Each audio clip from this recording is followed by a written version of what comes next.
நாங்கள் போடுற வீடியோ உங்களுக்கு பிடிச்சிருந்தா ஷேர் பண்ணுங்கள், லைக் பண்ணுங்கள். Okay friends, welcome to Yazhini சமையல். இன்னைக்கு நம்ம யாழ்னி சமையலில் குடல் புண்ணு ஆற்றக்கூடிய மணத்தக்காளி கீரையை வச்சு ஒரு பொரியல் பண்ணலாம். வாங்க அது எப்படி பண்ணுறதுன்னு வீடியோக்குள்ளே பார்க்கலாம் ஃப்ரெண்ட்ஸ். அதுக்கு முன்னாடி நம்ம சேனலை சப்ஸ்கிரைப் பண்ணாதவங்க சப்ஸ்கிரைப் பண்ணிக்கோங்க. கூடவே இருக்க பெல் ஐக்கனை கிளிக் பண்ணி ஆல் செலக்ட் பண்ணுங்க ஃப்ரெண்ட்ஸ். ஹாய் ஃப்ரெண்ட்ஸ், இன்னைக்கு நம்ம தோட்டத்தில் நல்ல மிளகு தக்காளி கீரை தளத்தலன்னு நல்லா செழிப்பாக வளர்ந்துருக்கு. இன்னைக்கு நம்ம இதை பறித்து நம்ம வீட்டில் மிளகு தக்காளி பொரியல் பண்ணிடலாம். வாங்க இப்போ கட் பண்ணிடலாம் எல்லாத்தையும்.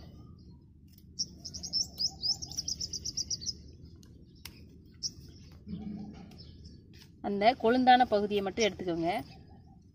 கீழே முத்துனதெல்லாம் இருக்கட்டும். அதை விட்டோம்னா மறுபடியும் அது வந்து தழுக்கும்.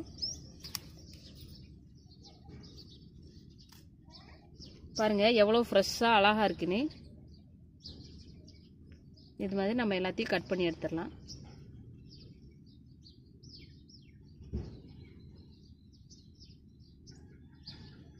அந்த பெரிய முத்துன தண்டு மட்டும் கீழே இருக்கு. இளந்தண்டை ஃபுல்லாக வெட்டியாச்சு. இப்படி வெட்டி விட்டோம்னா அடுத்து இந்த இதுலேருந்தே நல்லா நிறைய கீரை தழுக்கும்.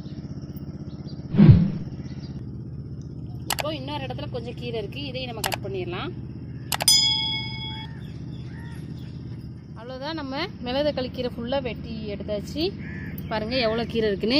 நல்லா பசப்பா சூப்பராக இருக்கு.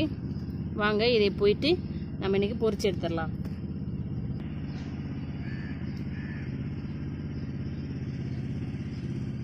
நம்ம கீரையை இப்போ சின்ன சின்னதாக கட் பண்ணி எடுத்துடலாம். அப்போதான் பொரியலுக்கு நல்லா டேஸ்ட்டாக இருக்கும். அதுவும் இல்லாமல் வேகமாக வந்து கீரை வந்து வதங்கி வரும். அதனால் கட் பண்ணி எடுத்துடலாம்.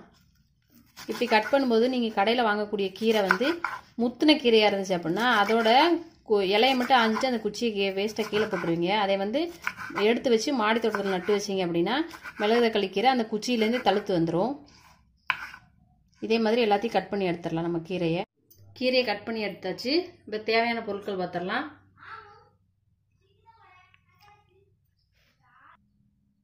தாளிக்கிறதுக்கு சின்ன வெங்காயம் 10 பல் எடுத்து கட் பண்ணி வச்சுருக்கேன்.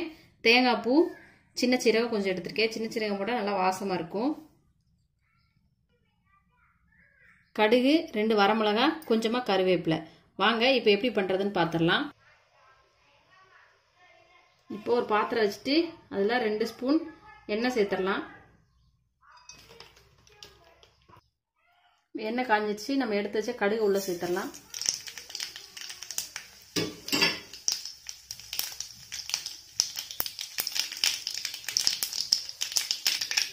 அடுத்து நம்ம எடுத்து வச்சிருந்த கருவேப்பிலை, வரமிளகா 2 சேர்த்துடலாம்.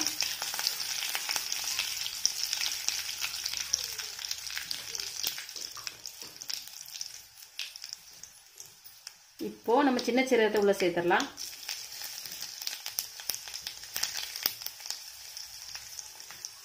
அடுத்ததா கட் பண்ணி வச்ச சின்ன வெங்காயத்தை சேர்த்துடலாம்.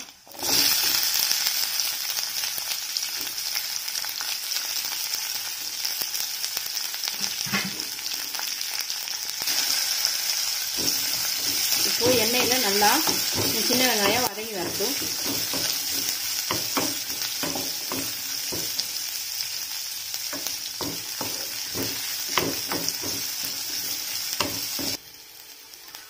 வெங்காயம் வதங்கிடுச்சு. இப்போ நம்ம கட் பண்ணி வச்ச கீரை எல்லாத்தையும் மொத்தமாக உள்ள சேர்த்துடலாம். கீரை பார்க்கும்போது நிறைய இருக்கும், வதங்க கம்மியாயிரும்.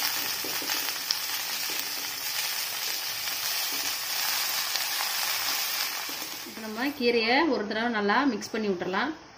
மிக்ஸ் பண்ணி விட்டாலே அது வந்து வத்திரும்.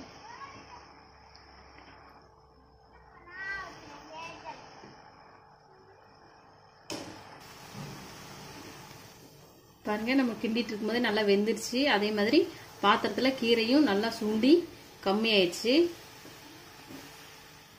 நம்ம சேனலில் எப்போவுமே சொல்கிற மாதிரி தான், எந்த கீரை நம்ம வந்து பொரிச்சாலும் கடைஞ்சாலும் மூடி போட்டு வேக வைக்கக்கூடாது. பாருங்க நல்லா நம்ம கீரை வதங்கி சுண்டி வந்துருச்சு. நம்ம இதுக்கு தண்ணியே சேர்க்கல. நம்ம கீரையை கழுவுனோம் இல்லையா, அதுலேருந்தே நல்லா நீர் பிரிஞ்சு வந்தாச்சு. அதிலே கீரை வந்து நல்லா வதங்கி வந்துடும். இன்னும் ஒரு 2 நிமிஷம் நல்லா வதங்கட்டும். கீரை நல்லா வதங்கியாச்சு. இப்போ லாஸ்ட் டைம்ல நம்ம உப்பு சேர்த்துடலாம்.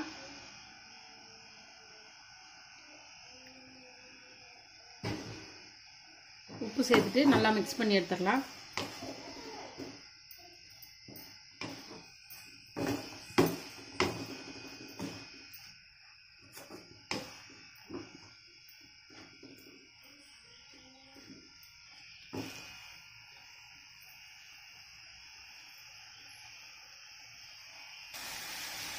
உப்பு போட்டாச்சு, நல்லா உப்பு மிக்ஸ் பண்ணி விட்டாச்சு. இப்போ நம்ம லாஸ்ட்டாக எடுத்து வச்சிருக்கேன் தேங்காய் பூவை மேலே தூவிடலாம்.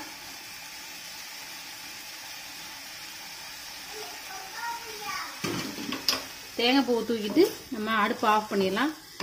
இப்போது அந்த சூட்லேயே லைட்டாக மட்டும் மிக்ஸ் பண்ணி விட்டுருங்க. அவ்வளோதான், நம்ம மிளகு தக்காளி கீரை பொரியல் ரெடி ஆயிடுச்சு. ரொம்ப சிம்பிளாக நம்ம வந்து வீட்டிலேயே வளர்த்து செஞ்சு ஹெல்த்தியாக சாப்பிடலாம். இந்த வீடியோ உங்களுக்கு பிடிச்சிருந்தா லைக் பண்ணி ஷேர் பண்ணி நம்ம சேனல் கமெண்ட் பாக்ஸில் வந்து கமெண்ட் பண்ணுங்கள் ஃப்ரெண்ட்ஸ். தேங்க்யூ ஃபார் வாட்சிங்.